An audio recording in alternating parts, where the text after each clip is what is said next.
I've always had a strange obsession for coffee. I'm not sure why, but I think it's the warm feeling of the hot liquid going down my throat and into my stomach. I think it's the fact that it warms me to the bone. Moving on, however. I sat at the table, drinking my cup of coffee. God, I love my job, I thought to myself, the grin on my face and with a cup of coffee in my right hand. I glanced across the table to my friend. If you're not gonna drink your coffee, then why did you ask me to make some? He kept silent, a blank look in his eye as he stared at me. I shrugged. More for me. I reached across the table and slid the mug of coffee in front of me.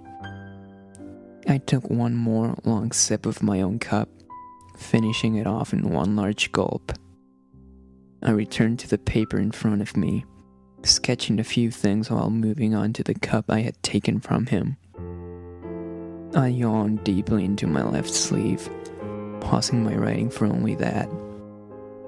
I frowned when I looked back up to my friend. David was his name, from what I recall. I glanced over to the TV in the kitchen, listening to the news anchor with breaking news. This just in, yet another body has been found. I frowned. The body was found late last night, flowing down the Little River. It had multiple lacerations and had the word fear with the number 3 replacing the E carved into its stomach. Police are yet to let out any further information. This has been Action News, reporting to you live. I sighed after the newscast ended, looking over to David a bit tiredly. It appears they found my work, David. Now it's only a matter of time before they find you. I got up and walked over to the lifeless, pale body. It had a smooth laceration, nearly surgical, along the throat area, severing the carotid artery. I peeled his shirt off his body, while sliding out a butcher knife from one of the nearby drawers. I slid my gas mask on. I brought the knife upon his stomach, beginning to carve TH3 into it. His warm blood splattered along my shirt as I severed multiple veins.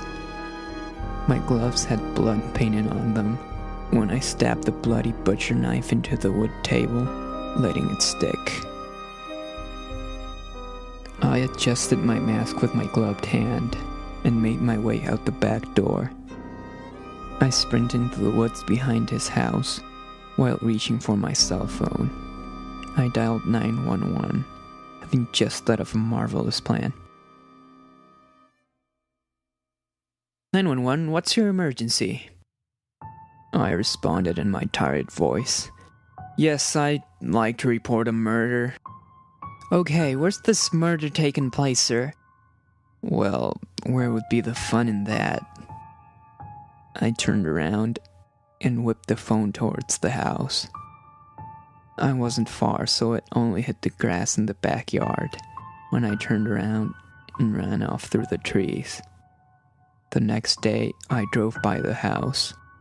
The cops were still there, examining the crime scene further for who knows what reason.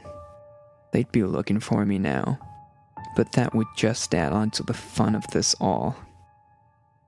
God, I love my job, I thought to myself as I drove off towards the highway to get out of this place. For now.